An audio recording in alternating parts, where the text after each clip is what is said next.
Someone DM me this. My husband and I have been married for a year. This is my second marriage, and I wanted to wait until after our wedding to have sex. I regret my decision because my husband is horrible in bed. How do I tell him that I'm not being satisfied sexually without hurting his feelings? All right, let's deal with this in parts, okay?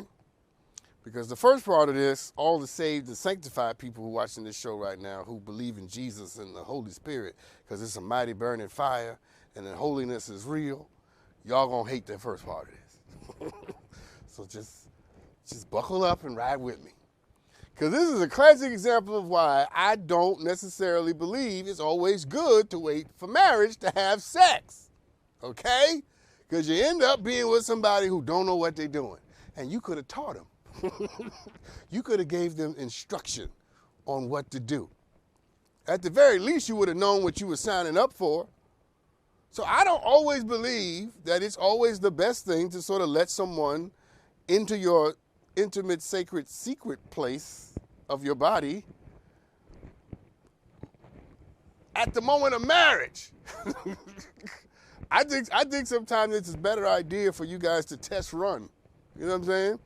Know what you're getting yourself into so you can more fully say yes. Because here's my question for you. If you had known that your husband was not good in bed, would you have said yes to marrying him? That's my question for you. And in a lot of ways, you married somebody without all the information you needed to make that decision or to make a adequate decision about marrying them. Sex is an important part of any relationship. It really is. I don't care how much we try to diminish it. It's an important part of any relationship. Now, it shouldn't be the most important part or the only important part, but it's important. But you asked me how you should tell your husband that he's not good in bed. And I rushed over to why you should not have waited to have sex with him. And I still think that, by the way. But let me get to your question, because your question is important and your question matters, because you matter. I think the way you tell your husband that you're having challenges in the bedroom is with great sensitivity. Because men are would you agree with this? Men are very sensitive about our egos with respect to sex, yes? Oh, yeah. You're not? Yes, you are. We all are. We don't want to hear that we're not good in bed, okay? You could almost tell us anything else. You could tell us our arms are on fire. You could tell us, you could tell us our eyes have fallen out of our head. We could handle that a whole lot better than you saying that we're not. Men don't want to hear that. But that's part of how men are socialized. A man should not be intimidated to hear that he can make improvements on his sex life. Especially if a man, and with the cases of most men, nobody ever gives us any real tutorials. We just have to, we learn by watching porn. Or we learn by, and you might get a partner somewhere along the way, a woman or a man, if you are a man, who will give you instruction on what to do, how to do it better. But that doesn't happen very often.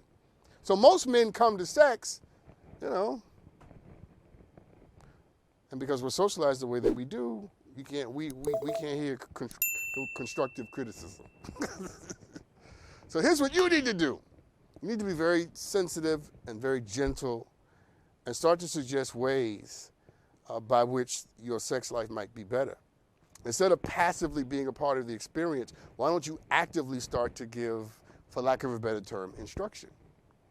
Why don't in the moment you claim some of your power, some of your sexual energy, and instead of faking it, right, invite your husband to do more of what you like and give instruction on how you like it.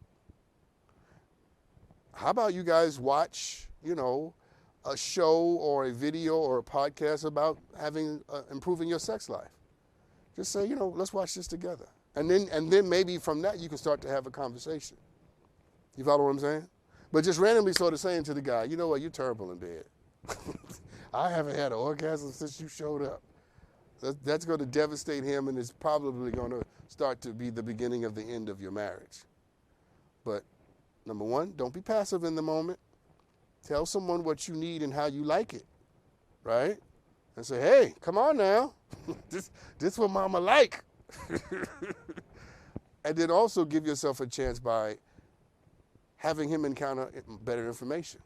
And if none of that works, how about you do this? How about the two of you go sit down and talk to somebody who can help liberate him to have the conversation, satisfy your need for the conversation to be had at all.